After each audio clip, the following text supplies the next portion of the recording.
When Earth is taken over by machines brought by aliens, what does humanity do? Send a bunch of attractive androids to beat them into the ground. That's NieR Automata in a nutshell. Obviously, the story goes quite a lot deeper than that, but I'm only going to give the most basic premise of the story, since spoiling this game is a federal crime.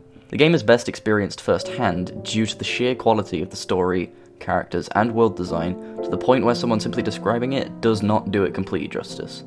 But strap in anyway, because I love this game, and I have a lot to say about it.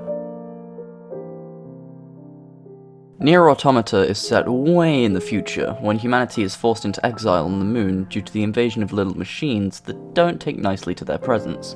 So, in return, humanity create the concept of YORHA, an organization dedicated to the creation of different types of androids who are then sent to Earth as a sort of cleanup crew. Many types of androids are created, such as canceller types or gunner types, but in the game you take control of 2B, a battler type android, 9S, a scanner type, and eventually A2, an attacker type. You need to eliminate the threat of the machines and clean up Earth so humans may return. This all gets a little thrown off, however, with the introduction of Adam and Eve, two alien machines that look and function near identically to YORHA androids. They act as the main antagonists for the first half of the game, before the antagonist changes to either 9S or A2, depending on who you're playing as, with the machines still there to act as enemies and bosses. Yeah, a little complex, but incredibly executed. Like I said, no major spoilers, go play the game yourself. Now then, the gameplay of NieR Automata follows a typical action RPG combat system, with a heavy focus on melee-based weaponry, but still with ranged capabilities through the usage of the pods. Each of the androids you play as also has a separate strength. 2B is excellent at attacking fast and with power, having the ability to wield one light weapon and one heavy weapon, and use them in combination with each other for really powerful blows. 9S, on the other hand, wasn't built with combat in mind since he's a scanner model. He can use a sword, it's just not very powerful compared to his hacking ability, allowing him to either deal massive damage to a machine, turn it against its allies, or even take control of it. To go along with their abilities, 9S and 2B can also self-destruct, causing damage to themselves and even more to the machines close by. And A2 has what's known as Berserker mode, or B mode, which causes her melee damage to skyrocket, at the cost of a time limit and rapid damage to herself. Overall, the combat is really smooth, and feels completely natural, even on the first time playing the game. To put it simply, it is incredibly fun, and incredibly executed, to allow for the combat that feels so fair, yet still managing to be challenging at the same time. Along with that form of combat, there are two other gameplay styles that crop up throughout the game, being a Space Invader style shoot 'em up and the isometric hacking mode. The shoot 'em up aspects can go from firing up and only up, to being able to shoot in a full 360 rotation, to firing straight ahead of you while moving around, sort of on a flat plane. And still, it feels smooth as hell.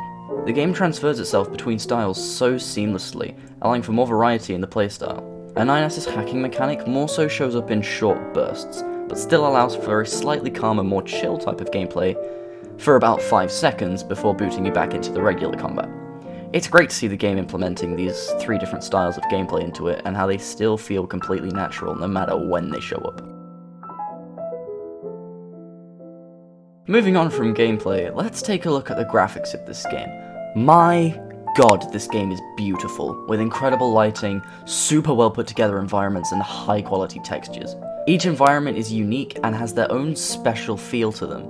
The entire game is excellent at portraying the concept of desolation and loneliness, with all of the broken buildings, overgrown plants, and how the only life for miles is in the form of wild animals like moose. Each area also perfectly represents an idea. For example, the factory/foundry area is great at representing the madness of the machines. The amusement park and Pascal's village, however, greatly show off the togetherness of the machines, and the confidence that they have in the face of this apocalypse.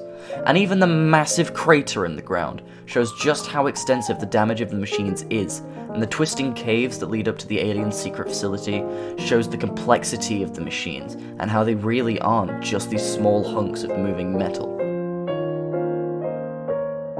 Speaking of machines, let's talk about the enemies. Everything from these little guys to the huge bosses you'll face off with, the enemies in NieR are great. At the start, you'll feel unstoppable as you plow through fields of enemies as if they're nothing. They start out incredibly weak compared to you, but within the first mission you also face off against 4 different Goliath-class machines. If the name doesn't explain it enough, Goliaths are much more intimidating, dealing far more damage and taking far less. This is how the enemies typically go. You have the incredibly weak ones that you can kill in like 3 hits, then you have the large, very difficult to defeat ones. And the bosses, well, they're even harder. We have the Goliaths, or Engels as we come to know them, along with Koshi and Roshi, the Balls, and Beauvoir, who has one of the best boss fights in any game. Her attacks line up with the music, so you have to adapt to this, move in rhythm with her, making the battle a literal dance with death.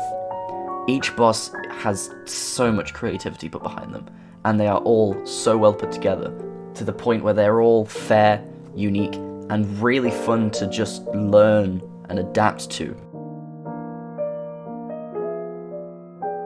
And you can't talk about NieR Automata without mentioning the sheer beauty of its soundtrack. It's phenomenal, to put it simply. Since the game itself has a lot of relaxing moments or sort of downtime, the soundtrack was designed to reflect that, with a lot of the tracks being more focused on ambience, but it does still have those tracks that boost the power up to 11 when needed.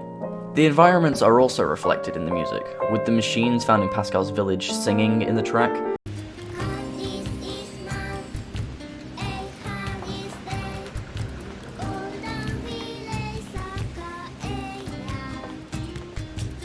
and how the desert area's track Memories of Dust has a more typical desert sound to it. Then tracks with sheer intensity like Beauvoir's theme, A Beautiful Song, representing her obsession with beauty, and also simply just how she's an opera singer.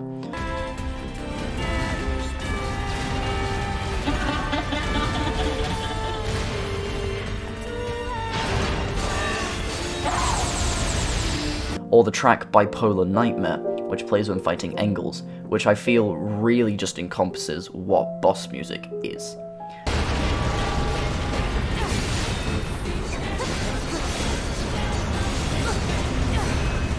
A beautiful soundtrack for an equally beautiful game.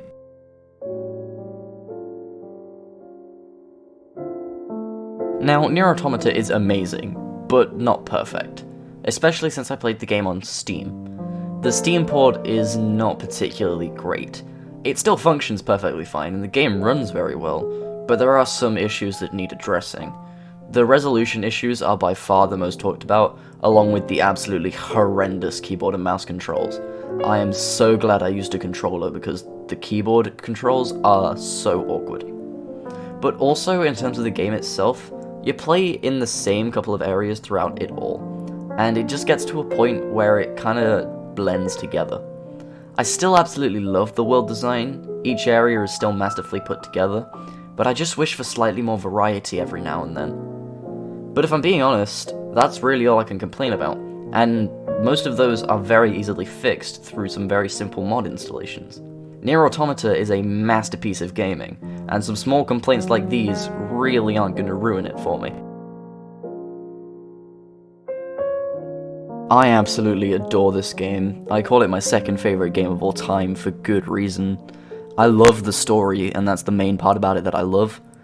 Which, by the way, if you want to experience, go buy the game yourself. It's kind of expensive, around 30 quid, but it is worth every single penny. And I just want to address this. Yes, I have been gone for a while. Stuff got in the way, alright? I just didn't get around to it. I have been meaning to for a while, and I'm back now, okay? I'm sorry. Also, want to mention this, a couple of my friends and myself decided to start a channel together. The link will be in the description, we just mess around on games, it's pretty fun.